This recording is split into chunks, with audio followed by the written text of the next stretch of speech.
Salam, saudaraku jemaat Tuhan yang terkasih.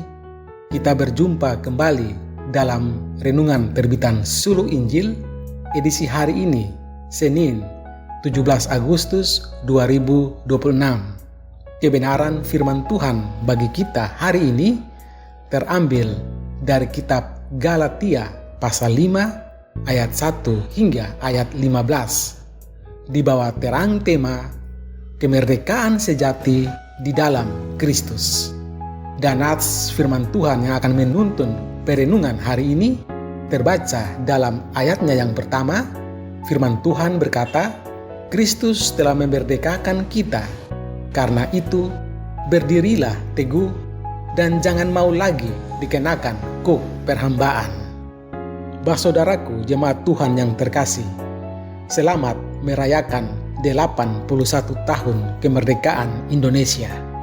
Momen peringatan 17 Agustus selalu dirayakan dengan meriah. Kemerdekaan sebagai bangsa memang layak dirayakan. Ada upacara penghormatan atas perjuangan dan pengorbanan para pejuang kemerdekaan bangsa, disertai syukur kepada Tuhan. Kita belajar menghargai sejarah dan perjuangan para pendahulu, sebab kemerdekaan yang diraih dibayar dengan harga yang sangat mahal. Yesus Kristus memerdekakan. Rasul Paulus mengajarkan jemaat tentang penggenapan janji Allah di dalam Yesus Kristus melalui kisah tentang Abraham, Sarah, Hagar, dan anak-anak mereka. Kisah dan tokoh-tokoh ini tentu dikenal oleh jemaat Galatia yang sebagian adalah orang-orang Kristen keturunan Yahudi. Rasul Paulus menjelaskan makna kemerdekaan dengan membandingkan dua perempuan, Sarah dan Hagar. Keturunan Hagar hidup dengan status hamba, sedangkan keturunan Sarah adalah orang merdeka. Rasul Paulus ingin jemaat memahami identitas mereka sebagai orang merdeka karena terikat dalam perjanjian dengan Allah melalui Abraham dan Sarah. Sementara itu di Galatia, orang-orang Kristen terlanjur menerima ajaran bahwa kemerdekaan dan pembenaran terjadi oleh ketaatan kepada hukum Taurat dan menjalankan kewajiban sunat.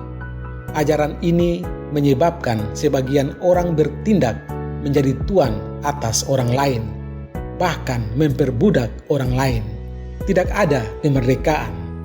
Di sisi lain, Rasul Paulus menegur orang-orang yang berjuang menikmati kemerdekaan dengan mengejar hak asasi. Tetapi kemerdekaan seperti itu membawa akibat buruk bagi jemaat. Mereka saling membinasakan karena masing-masing merasa berhak menikmati kebebasan. Berjuang sendiri meraih kemerdekaan justru membawa kita kepada perbudakan, termasuk kembali kepada perbudakan dosa. Berjuang menikmati kemerdekaan sendiri atas nama hak asasi pun berakibat penjajahan terhadap sesama.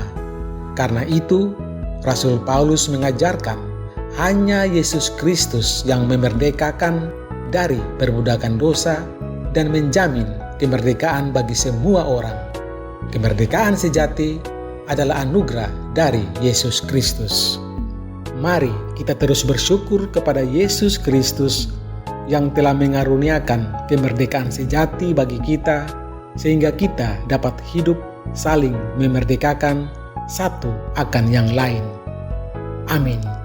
Demikian Renungan Suluk Injil hari ini. Tuhan Yesus memberkati. Shalom.